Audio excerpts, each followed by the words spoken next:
আলাইকুম, আমি নাইমুর মোর্শেদ নীরব এবং স্বাগতম জানাচ্ছি আমাদের চ্যানেলে। এবং আমরা গতানুগতিকভাবেই আমরা এভিডেন্স অ্যাক্ট নিয়ে সিরিয়ালি আলোচনা করছিলাম, ধারাভিত্তিক একটা প্রত্যেকটা ভিডিও আমাদের সেকশন চ্যানেলে আপলোড করা আছে। এবং আমরা পূর্ববর্তী ভিডিওগুলো থেকে আমরা এক থেকে 100 পর্যন্ত আমরা অলরেডি আলোচনা করে ফেলেছি। আপনারা যদি সেগুলো দেখতে চান তাহলে আমাদের চ্যানেলে ঘুরে আসতে পারেন।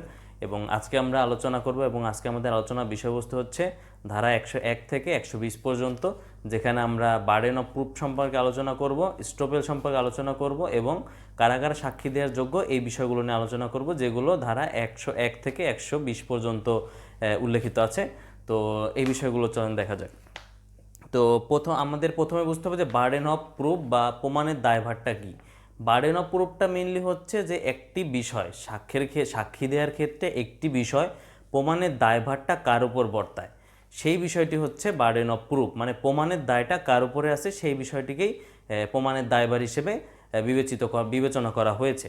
তো 101-এ যে বিষয়টা আলোচনা করা হয়েছে যে প্রমাণের দায়িত্ব, প্রাথমিকভাবে প্রমাণের দায়িত্বটা কার থাকে, সেখানে বলা হয়েছে যদি কোনো ব্যক্তি বা লোক আদালতে কোনো ঘটনা অস্তিত্ব দাবি করে বা কোনো বিষয়ে যদি সে আইনত দায় বা কোনো রায় দাবি করে বা কামনা করে, সে যেই দাবিটি উত্থাপন করেছে কোর্টে, সেই বিষয়টি প্রমাণের দায়িত্ব তারই, যেহেতু সে নিজ উদ্যোগে সেই বিষয়টি কোর্টে দাবি করেছে এবং সেই বিষয়ক সে একটি রায় কামনা করে এবং সেই বিষয়টি সম্পর্কে সে একটি মামলা দাঁড় করিয়েছে। সেই প্রেক্ষিতে সেই বিষয়টি প্রমাণের দায়িত্ব সম্পূর্ণ তার উপর বর্তায়।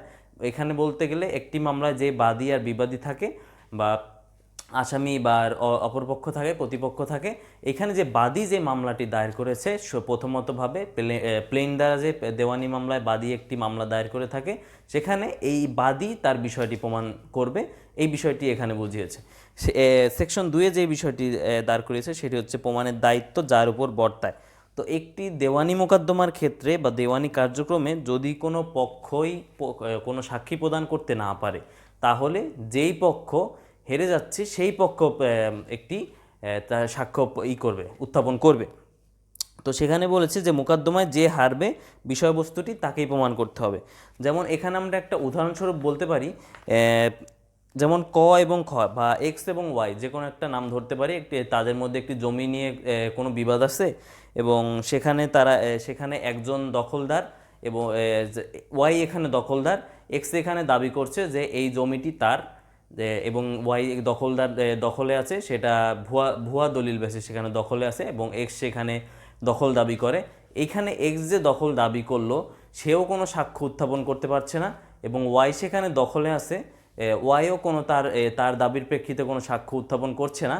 এখানে যেহেতু ওয়াই দখলে আছে, ওয়াই একটি স্ট্রং পয়েন্টে দাঁড়িয়ে আছে, যার প্রেক্ষিতে যদি সেখানে কিছু প্রমাণ করতে হয়, এখানে হারের দিকে ব্যালেন্স অফ প্রবাবিলিটিটা এক্সের বেশি, সেহেতু এখানে প্রমাণ করতে হবে এক্সকে যে সে যেহেতু দাবি করেছে, এখানে প্রমাণের দখলের দাবিদার সেহেতু দখলটা তাকেই প্রমাণ করতে হবে। এটাই বলা হয়েছে যে দুই পক্ষ যদি কোনো সাক্ষ্য উত্থাপন না করতে পারে, তাহলে যেই পক্ষ হারবে বা যেই পক্ষের দিকে প্রমাণের ব্যালেন্স অফ প্রবাবিলিটিসটা একটু ডাউন বা নিচে বা কম, যে পক্ষ হারার সম্ভাবনা বেশি, সেই পক্ষ সাক্ষী উত্থাপন করে সেই পক্ষ সেই বিষয়টি প্রমাণ করবে। এটি বলা হয়েছে 102-এ। এর পরবর্তীতে ধারা 103-এ বলা হয়েছে কোনো নির্দিষ্ট তথ্য প্রমাণের দায়িত্ব। একটি মামলায় যখন কোনো একটি পক্ষ একটি নির্দিষ্ট বিষয় উত্থাপন করে, সে নির্দিষ্ট বিষয়টি একান্তভাবে প্রমাণের দায়িত্ব তার নিজের উপরই নির্ভর করে। যেমন আমরা উদাহরণস্বরূপ বলতে পারি প্লি অফ এলিবাইয়ের কথা। প্লি অফ এলিবাই যেটা আমরা 111-তেও দেখব, যেটার ব্যাপারে হচ্ছে অন্যত্র থাকা একটি ঘটনা ঘটাকালীন যখন একটি ব্যক্তিকে দাবি করা হয় যে এই ব্যক্তিটি এই ঘটনাটি ঘটিয়েছে, তখন সেই ব্যক্তি যদি প্রমাণ করতে পারে যে এই ঘটনাটা ঘটার সময় সে সেখানে উপস্থিতি ছিলেন না, সে অন্যত্র কোথাও ছিলেন, এই যে অন্যত্র কোথাও এলসওয়্যার ছিলেন, এইটাই হচ্ছে প্লি অফ এলিবাই। এই যে সেই বিষয়টি দাবি করলো, এক্স্যাক্ট একটি স্পেসিফিকভাবে সে একটি বিষয়বস্তু দাঁড় করালো যে এখানে সে এই প্লেসটায় সে ছিলই না, সে অন্যত্র কোনো একটা প্লেসে ছিল। এই যে একটা নির্দিষ্ট তথ্য, একটা মামলা একটি নির্দিষ্ট তথ্য সে দাবি করলো, এই তথ্যটার দাবির একান্ত প্রমাণের দায়ভার যেই ব্যক্তিটি এটি দাবি করেছে তার উপরই বর্তাবে। তো এটি বলা হয়েছে 103-এ। এরপরে ধারা 104-এ বলা হয়েছে সাক্ষ্য গ্রহণযোগ্য করার জন্য কোনো বিষয় প্রমাণের দায়িত্ব।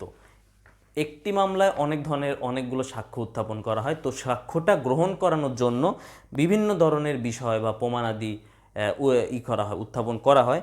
এইখানে এই বিষয়গুলো প্রমাণ করার জন্য একটা সাক্ষী প্রমাণ করার পিছনে অনেকগুলো বিষয়বস্তু প্রমাণ করার প্রয়োজন পড়তে পারে। তো একটি বিষয় প্রমাণ করতে যখন সেই বিষয়টি প্রমাণ করতে আমার অন্য আরেকটি বিষয় প্রমাণ করতে হবে প্রথমে।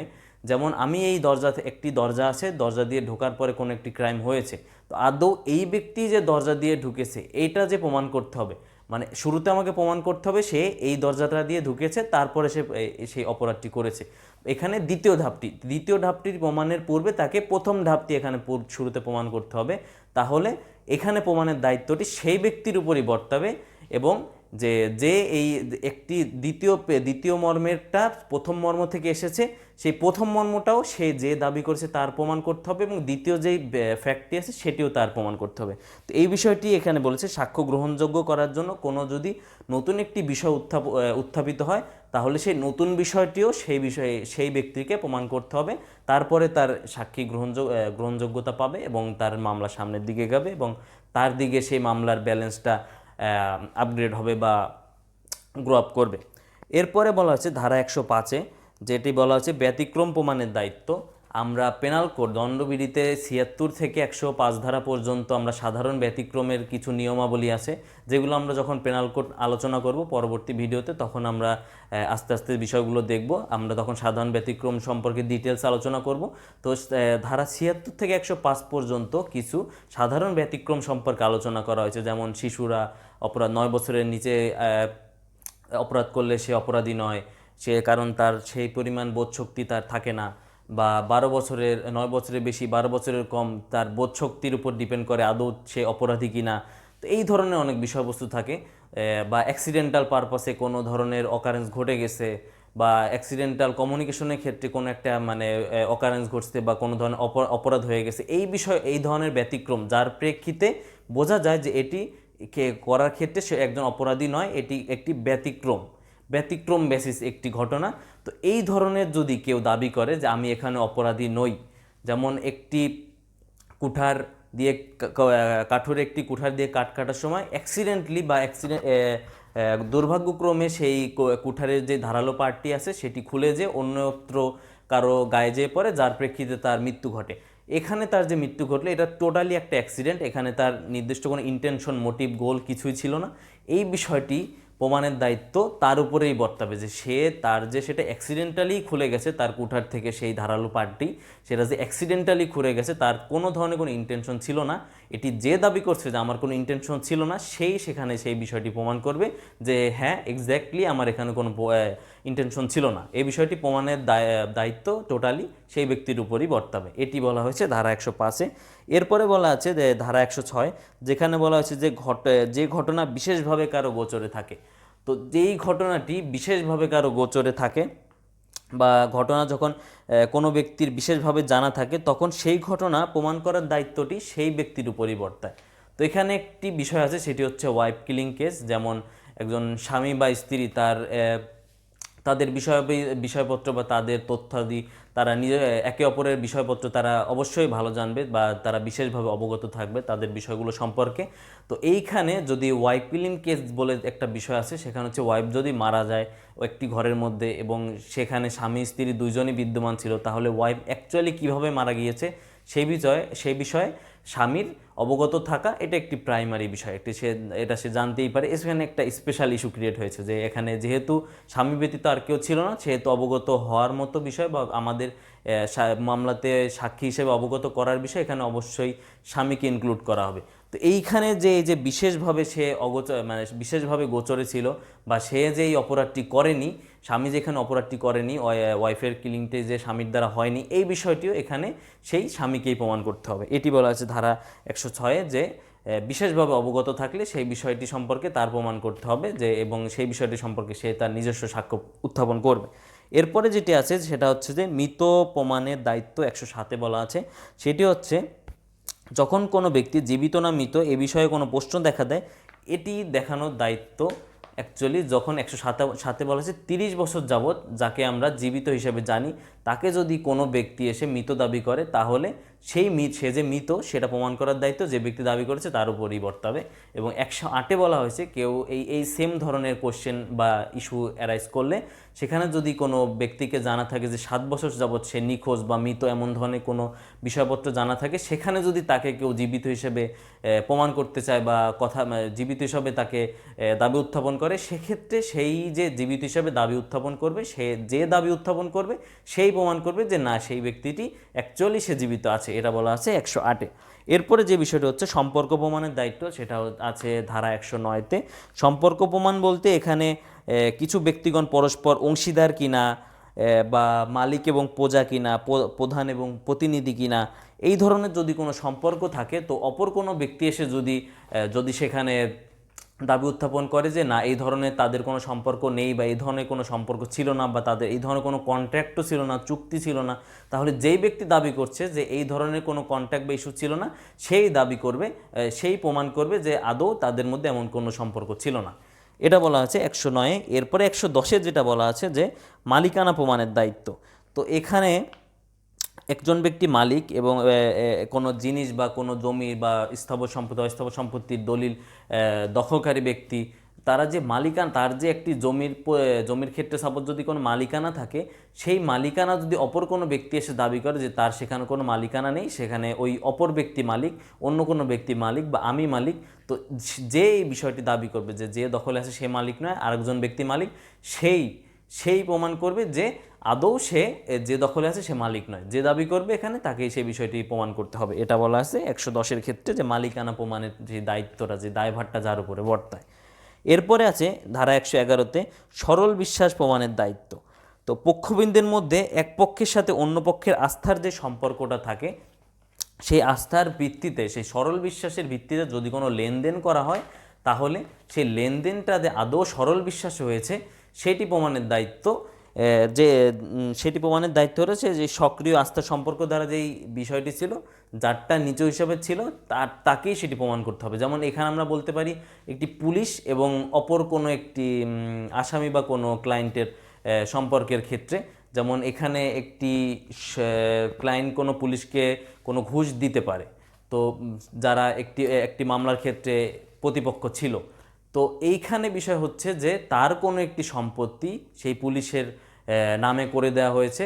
এখানে যদি কোনো কোশ্চেন অ্যারাইজ করে যে পুলিশকে সেই বিষয়টা বা সেই সম্পত্তিটি ঘুষ হিসেবে দেওয়া হয়েছে বা কিছু, এখানে কোনো ধরনের কোনো ইলিগাল কোনো মোটিভ ছিল, এই ধরনের কোনো ইস্যু যদি অ্যারাইজ করে, তাহলে সেখানে যে অ্যাকচুয়াল সরল বিশ্বাসটা ছিল, সেখানে কোনো ইলিগাল লেনদেন হয়নি, সেই বিষয়টি সেই পুলিশকেই প্রমাণ করতে হবে। কারণ সেখানে দোষারোপিত হওয়ার একটি সুযোগ রয়েছে, যেহেতু সেখানে দোষারোপিত হওয়ার সুযোগ রয়েছে, সেহেতু সেই পুলিশকেই সেই বিষয়টি প্রমাণ করতে হবে। আবার আমরা বলেছিলাম প্লি অফ অ্যালিবাইয়ের কথা, এইখানেও এক্স্যাক্ট সেই সেম বিষয়টি আমরা 103-এ যেটা আলাপ করলাম যে অন্যত্র থাকার বিষয়টি, এখানেও সেম ইস্যুটি কাজ করে, যে এখানে আদৌ যে তার সরল বিশ্বাসটা ছিল, সেই সরল বিশ্বাসটা তাকে অ্যাকচুয়ালিভাবে প্রমাণ করতে হবে। এটির ক্ষেত্রে মানে সরল বিশ্বাসটা প্রমাণের দায়িত্ব, কোনো একটি ইন্টেনশন বা কোনো কাজের ক্ষেত্রে যে সরল বিশ্বাসটা থাকে, যে আমি একটা দোষ যদি ফুটে ওঠে বা একটি ঘটনা দেখলে যদি মনে হয় যে না, এখানে কোনো একটা ষড়যন্ত্র বা কোনো ধরনের ইললিগাল মোটিভ আছে বা ইল মোটিভ আছে, ম্যাল প্র্যাকটিস আছে, এগুলো যদি মনেও হয়, সেখানে যে এই ধরনের কোনো ম্যাল প্র্যাকটিস ছিল না বা ইল মোটিভ ছিল না, সেটি অ্যাকচুয়ালি প্রমাণের দায়িত্বটা, বা এখানে যে সরল বিশ্বাস ছিল, এই সরল বিশ্বাস প্রমাণের দায়িত্বটা এই 111 ধারা 111 অনুযায়ী প্রমাণের দায়িত্বটা যার সরল বিশ্বাস নিয়ে কোশ্চেন উঠেছে সেই প্রমাণ করবে। এটাই বলা আছে ধারা 111-তে। এরপরে যে বিষয়টা আছে সেটা হচ্ছে ধারা 112-তে। আমরা এগুলো ধারা 4-এ আমরা may presume, shall presume, conclusive proof আলোচনা করার সময় আমরা দেখেছিলাম। কনক্লুসিভ প্রুফের ক্ষেত্রে আমরা দুটি সেকশন দেখেছিলাম, একটি হচ্ছে ধারা 41, যেটা আমরা পূর্ববর্তী ক্লাসগুলোতে আলোচনা করেছি, এবং এখন যেটি আছে ধারা 112, এটি হচ্ছে কনক্লুসিভ প্রুফ হিসেবে প্রমাণিত হবে। এইখানের বিষয়টা হচ্ছে সন্তানের জন্মের বৈধতা প্রমাণের ক্ষেত্রে। তো একটি স্বামী স্ত্রীর বিদ্যমান থাকাকালে বা তাদের ডিভোর্স হওয়ার পরে তার 280 দিনের মধ্যে সে যদি অন্যত্র কোথাও তার মিলন না ঘটে বা অন্যত্র কোথাও সে বিবাহিত না হয়, সেই ক্ষেত্রে তাকে যদি কোনো সন্তান জন্মগ্রহণ করে, তাহলে ওই সন্তানটিকে ওই সন্তানের পিতামাতা হিসেবে ওই যে যারা স্বামী স্ত্রী ছিল তাদেরকে গণ্য করা হবে এবং তাই সেই সন্তানটিকে তাদেরকে বৈধ সন্তান হিসেবে গণ্য করা হবে। তো এখানে কিছু ধরনের বিষয় থাকতে পারে, এখানে কিছু এক্সেপশনাল বিষয় থাকতে পারে, যদি তাদের মিলনের কোনো ধরনের কোনো সম্ভাবনাই ছিল না, এই ধরনের কোনো ইস্যু যদি থাকে তাহলে সেটাকে খণ্ডনযোগ্য হিসেবে বিবেচনা করা যেতে পারে কিছু কিছু ক্ষেত্রে। আদারওয়াইজ যদি এভাবেই একেবারে সিম্পল সাইড একটা সার্কামস্টেন্সেস থাকে তাহলে সেক্ষেত্রে এটিকে কনক্লুসিভ প্রুফ হিসেবে সেই বাচ্চাটিকেই বৈধ সন্তান হিসেবে, সেই পিতামাতার বৈধ সন্তান হিসেবে গণ্য করা হবে। এটি এখানে আলোচনা করা হয়েছে এবং এটি হলো 112 পর্যন্ত যে আলোচনা করা। এরপরে হচ্ছে যে বিষয়টি আছে সেটি হচ্ছে যে আমাদের ইম্পর্টেন্ট যে বিষয়টি সেটি হচ্ছে স্টোপেলের বিষয়। স্টোপেল বা যেটিকে আমরা বলতে পারি নিবৃত্তি বা বাধা বা বিরতি দেয়া, এই বিরত করা, এই ধরনের বিষয়টিকে বলা হচ্ছে স্টোপেল, যেটা আলোচনা করা হয়েছে ধারা 115-তে। তো স্টোপেলটা একটি নীতি যেটা মূলত অ্যালিজেন্স একটা ওয়ার্ড থেকে এসেছে, স্টোপেল ওয়ার্ডটি, এবং এর অর্থ হচ্ছে কোনো ব্যক্তির পরস্পর বিরোধী কোনো বক্তব্য গ্রহণীয় নয়। মানে হচ্ছে একজন ব্যক্তি এখন একটি বক্তব্য প্রদান করলো, পরবর্তীতে সেই বক্তব্য সে অস্বীকার করতে পারবে না। এটি হচ্ছে এটির মূল কথা। মানে হচ্ছে একটি কথা দিয়ে পরবর্তীতে সেই কথাটিকে ভঙ্গ করা যাবে না। এটি হচ্ছে একটি স্টোপেল নীতির মূল বক্তব্য। তো স্টোপেলের মেইন বিষয় যেটি হচ্ছে যে যখন কোনো ব্যক্তি তার ঘোষণা কার্যবিরোধীর দ্বারা ইচ্ছাকৃতভাবে বা অন্য কোনো ব্যক্তিকে কোনো কিছু সত্য বলে বিশ্বাস করতে বা বিশ্বাসের উপর ভিত্তি করে কাজ করতে দিয়েছে, তখন প্রথমোক্ত ব্যক্তি বা তার প্রতিনিধি কোনো মামলায় উক্ত বিষয়ের সত্যতা পরবর্তীতে আর অস্বীকার করতে পারবে না। তো এখানের যেই বিষয়বস্তুগুলো আছে, যে উপাদান, আমরা যদি একটা স্টোপেলের উপাদান হিসেবে কী কী আছে আমরা বিবেচনা করি, সেটি হচ্ছে যে এখানে একটি ঘোষণা বা কার্যবিরতি বা কোনো একটি বিবৃতি থাকতে হবে স্টোপেলের ক্ষেত্রে, এবং সেই বিবৃতিটি কোনো বিষয়বস্তু বা কোনো ঘটনার অস্তিত্ব সম্পর্কে থাকতে হবে বা হতে হবে। তো সেই বিষয়টি তার বিবৃতির মাধ্যমে কোনো ঘটনাকে সত্য বলে বিশ্বাস করিয়েছেন অপর কোনো ব্যক্তিকে। ঠিক আছে, কোনো ঘটনাকে অপর কোনো ব্যক্তিকে একজন ব্যক্তি বিশ্বাস করিয়েছেন এবং উক্ত বিবৃতির উপরে বিশ্বাস করে দ্বিতীয় ব্যক্তি যে বিশ্বাস করেছেন অপর ব্যক্তির কথা, সে কোনো একটি কাজ করেছেন এবং এর নির্ভরকারী ব্যক্তিকে দেখাতে হবে যে সে আসল যে অ্যাকচুয়াল যে ঘটনাটা, যেমন যদি একজনের কাছ থেকে জমি নেওয়া হয়েছে, সে আদৌ মালিক নয়, সেটি সেই অপর ব্যক্তিটি জানতো না, তখন সেটি তাকে প্রমাণ করতে হবে যে এই বিষয়টি সম্পর্কে আমি জানতাম না, এইটা তাকেই প্রমাণ করতে হবে। এবং এখানে 116-তে যেটা বলা আছে যে মালিক এবং ভাড়াটিয়ার কথা, এই মালিক এবং ভাড়াটিয়ার এইখানে স্টোপেলের নীতিতে আমরা ক্লিয়ারভাবে বুঝতে পারবো। সেটি হচ্ছে যে একজন মালিক যখন একজন ভাড়াটিয়াকে ভাড়া দেয় তার বাসা বা জমি, তো সে যে ভাড়াটা নিয়েছে সে পরবর্তীতে সেই মালিককে অস্বীকার করতে পারবে না।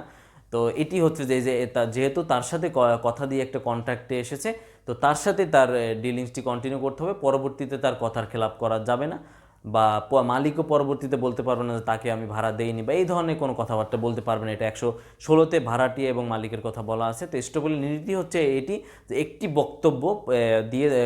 বক্তব্য অপর একটি ব্যক্তিকে দেওয়ার মাধ্যমে সেখানে একটি ঘোষণা, বিবৃতি বা কাজের দ্বারা বা কার্যবিরতির দ্বারা কোনো একটি অপর ব্যক্তিকে বলল এবং অপর ব্যক্তি সেই অনুযায়ী কোনো কাজ করলেন তার কথা বিশ্বাস করে, এবং প্রথম ব্যক্তির যেই কথার বেসিসে অপর ব্যক্তি যে কাজ করেছে সেই কথাটি পরবর্তীতে প্রথম ব্যক্তি অস্বীকার করতে পারবে না, এবং এই বিষয়টি হচ্ছে অ্যাকচুয়ালি স্টোপেল হিসেবে আমরা বলতে পারি। তো এই ছিল আমাদের স্টোপেলের বিষয়াবলী। তো স্টোপেলে কিছু বৈশিষ্ট্য আছে যেগুলো হচ্ছে যে স্টোপেল নীতি সাক্ষ্য আইনের একটি নীতি। এখানে আইনের বিরুদ্ধে স্টোপেল নীতিটি প্রযোজ্য নয়। তো সেক্ষেত্রে স্টোপেল নীতি নিয়ে কোনো ধরনের মামলাও করা যায় না, যেহেতু আইনের বিরুদ্ধে এটি প্রযোজ্য নয়, এবং এটি শুধুমাত্র একটি সাক্ষ্য আইনের নীতি হিসেবেই জানা হয়েছে। কিন্তু এটি নিয়ে মামলা করা না গেলেও আত্মরক্ষার কাজে বা সাক্ষীর কাজে এই স্টোপেলের বিষয়টি কোর্টে উত্থাপন করা যায় মামলার ক্ষেত্রে, এবং যে ক্ষেত্রে একাধিক পক্ষ নেই একমাত্র সেখানে স্টোপেল নীতিটি প্রযোজ্য, সেখানে এক পক্ষ নেই সেখানে স্টোপেলের নীতি প্রযোজ্য নয়। তো এটি হচ্ছে স্টোপেলের বিষয়পত্র মোটামুটি। তো এরপরে 115 এবং 16-র পরে আমাদের যে ইম্পর্টেন্ট বিষয়টা হচ্ছে যে কারা কারা সাক্ষী দিতে পারে বা কারা সাক্ষী দেওয়ার যোগ্য, সেই বিষয়টি আমরা এখন দেখব। তো সেই বিষয়টি আলোচনা করতে গেলে আমাদের প্রথমেই যে বিষয়টি জানতে হবে যে কারা অ্যাকচুয়ালি সাক্ষ্য দিতে পারে। আমাদের প্রথমত সাধারণ যে বিষয়টি হচ্ছে যে একটি বিষয় সম্পর্কে বুঝতে সক্ষম এবং সেই বিষয়টি সম্পর্কে রেসপন্স করতে একজন বুঝদার ব্যক্তি হিসেবে রেসপন্স করতে সক্ষম, সে তাকে যে কোশ্চেনটি করা হয়েছে সেটি সে বুঝতে সক্ষম এবং সেটির প্রেক্ষিতে একটি উত্তর দেওয়ার ক্ষেত্রেও সে সক্ষম, তাহলেই এই বোধশক্তিটুকু তার থাকলেই যে কোনো ব্যক্তি সাক্ষী দিতে পারবে। হয় সে অল্প বয়স্ক, বৃদ্ধ বয়স, মানসিক বিকারগ্রস্তই হোক না কেন, কিন্তু যদি সে বিষয়টি তাকে যে কোশ্চেনটি করা হয়েছে সেটি যদি তার ক্যাচ করার অ্যাবিলিটি থাকে এবং তার প্রেক্ষিতে যদি সে রেসপন্স করার মতো অ্যাবিলিটি তার থাকে, তাহলে তার সাক্ষীটি গ্রহণযোগ্য হবে। তার এটি টোটালি তার বোধশক্তির উপর ডিপেন্ড করে, যেটি ধারা 118-তে বলা হয়েছে যে যার বোধশক্তি আছে বা জিজ্ঞাসিত প্রশ্ন সে বুঝতে এবং আদালতের সেই যুক্তিসঙ্গত উত্তর দিতে সক্ষম, সেই ব্যক্তি অ্যাকচুয়ালি সাক্ষী দিতে পারে বা সাক্ষী দেওয়ার যোগ্য বলে গণ্য হবে। এরপরে ধারা 118-র পরে ধারা 119 আলোচনা করা হয়েছে বোবা সাক্ষীর কথা, যে একজন বোবা ব্যক্তিও চাইলে সাক্ষী দিতে পারে। সেটি সে ইশারায়, মৌখিক যেহেতু সে দিতে পারছে না, ইশারায় বা লিখিতভাবে সে একটি সাক্ষী উত্থাপন করতে পারে, সেটিকেও লিগ্যাল একটি সাক্ষী হিসেবে কাউন্ট করা হবে। এবং তার পাশাপাশি সে যেই ইশারা বা লিখিত আকারে সেই সাক্ষীটি কোর্টে উত্থাপন করেছেন সেটিকে মৌখিক সাক্ষী হিসেবে গণ্য করা হবে। সেটি তো এখানে যেটা বলা হয়েছে, তার বক্তব্য অন্য কোনোভাবে লিখিয়া বা ইশারা করিয়া বুঝতে পারেন এবং সেভাবে সাক্ষী দিতে পারেন। সে লেখা বা ইশারা প্রকাশ্য আদালতে লিখিত বা এইভাবে যে সাক্ষ্য দেওয়া হবে সেটি মৌখিক সাক্ষী হিসেবে গণ্য হবে। সেক্ষেত্রে তিনি একজন যোগ্য সাক্ষী হিসেবে গণ্য হবেন। তো এতক্ষণ আমরা যেটা বললাম সেটা অ্যাকচুয়ালি এখানে বলা আছে যে একজন বোবাও সাক্ষী দিতে পারেন, সেও যোগ্য সাক্ষী হবে, শুধুমাত্র সে যদি সেই বিষয়টি কোর্টে উত্থাপন করতে এবং সেই বিষয়টি তার সকল ব্যক্তিকে বোঝাতে সক্ষম হয়, সেই ক্ষেত্রেই সেটিকে মৌখিক সাক্ষী হিসেবে কাউন্ট করা হবে এবং তার সাক্ষীটি একটি গ্রহণযোগ্য সাক্ষী হিসেবে কাউন্ট করা হবে। এবং সর্বশেষ আজকে আমাদের যে আলোচিত ধারাটি আছে সেটি হচ্ছে ধারা 120।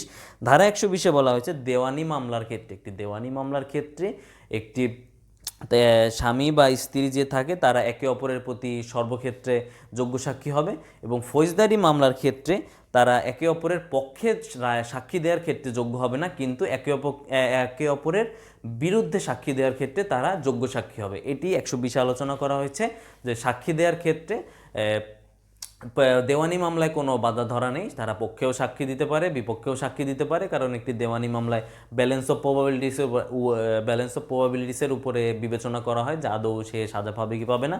এবং কিন্তু যেহেতু ফৌজদারি মামলায় বিয়ন্ড এনি রিজনেবল ডাউট সেটা যে সিদ্ধান্ত গ্রহণ করা হয়, সেহেতু পক্ষে এখানে কোনো সাক্ষী গ্রহণ করা হয় না, কারণ একজন স্ত্রী তার স্বামীকে বা একজন স্বামী তার স্ত্রীকে অবশ্যই পজিটিভ হিসেবেই সাক্ষ্য তাদের পক্ষেই সাক্ষ্য দেবে, এটাই একটি নর্মাল। সেহেতু এখানে তাদের পক্ষে সাক্ষী গ্রহণযোগ্য হয় না, কিন্তু এখানে বিপক্ষে যে সাক্ষীগুলো দেয়া হয় সেটি কোর্টে গ্রহণ করা হয়, কিন্তু সেটি কোর্ট বিবেচনা করবে সেটা আদৌ পিওর কিনা, ট্রু কিনা, সেগুলো বিবেচনা করে সেটি কোর্টে সাক্ষ্য হিসেবে গ্রহণ করা হবে।